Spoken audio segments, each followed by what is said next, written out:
quilting this little quilt with the leaf pattern today. First thing we're going to do is load the design.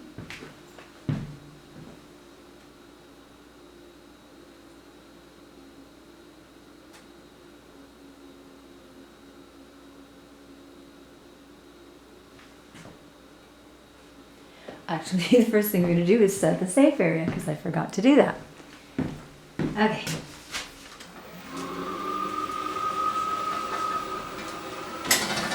Oh. Pop the belt.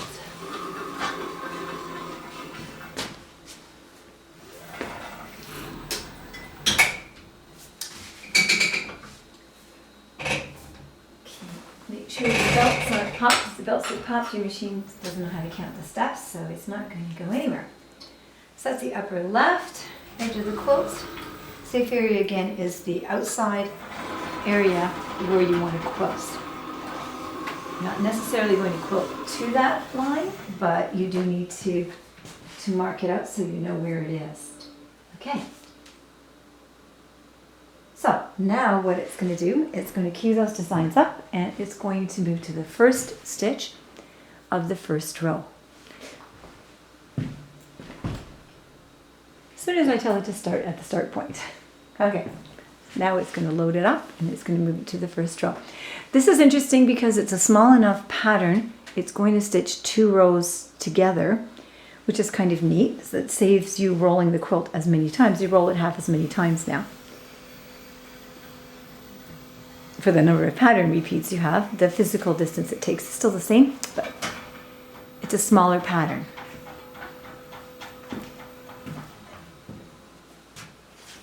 Okay, first thing you're going to do, pull up the bottom.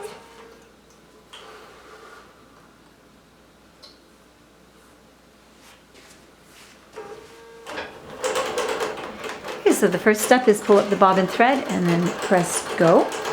And it's going to start to quilt through.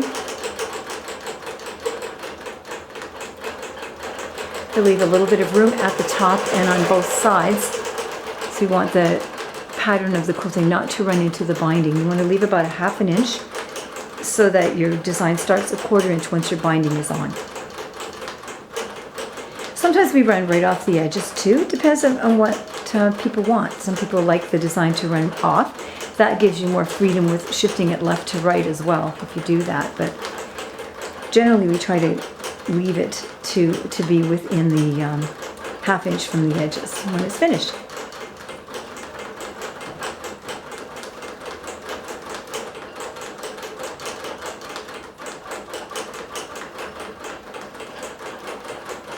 This design is Poplar Leaf, which did come from another company.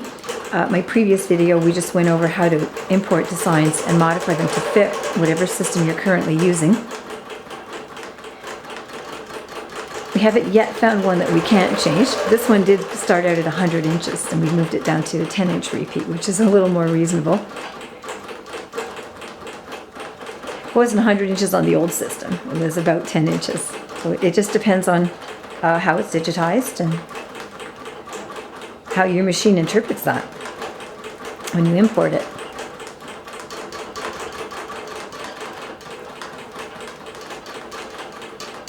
We're using King Tut thread, which is a 40 weight cotton. It's variegated. It's a really nice thread to work with. Of course, we use it top and bottom. That eliminates 90% of the problems that you'll have if you use the same thread top and bottom. And always use good thread because good thread is going to behave better. Going to quilt better.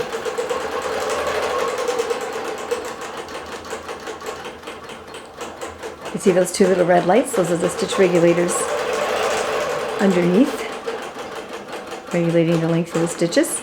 It's interesting having 2 because what one picks up, the one misses, the other one picks up. So your stitches stay pretty darn even.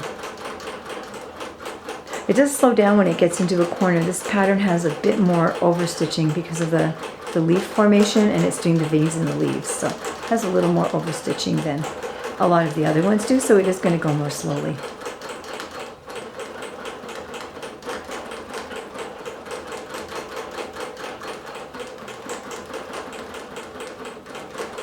So what I did with this one was I put a row in of 5 repeats, then put the next row inverted and left to right, inverted up to down and left to right, so that way we could nest them in a little closer in the beginning of the row. On each side, it doesn't look exactly the same because it's not. It just adds a little more interest and texture to the quilt.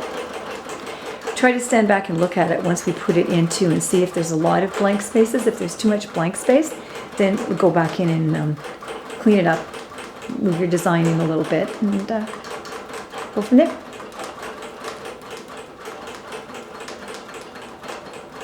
Just speed it up a little bit. It's going really slowly. This is about 50%. You can go faster.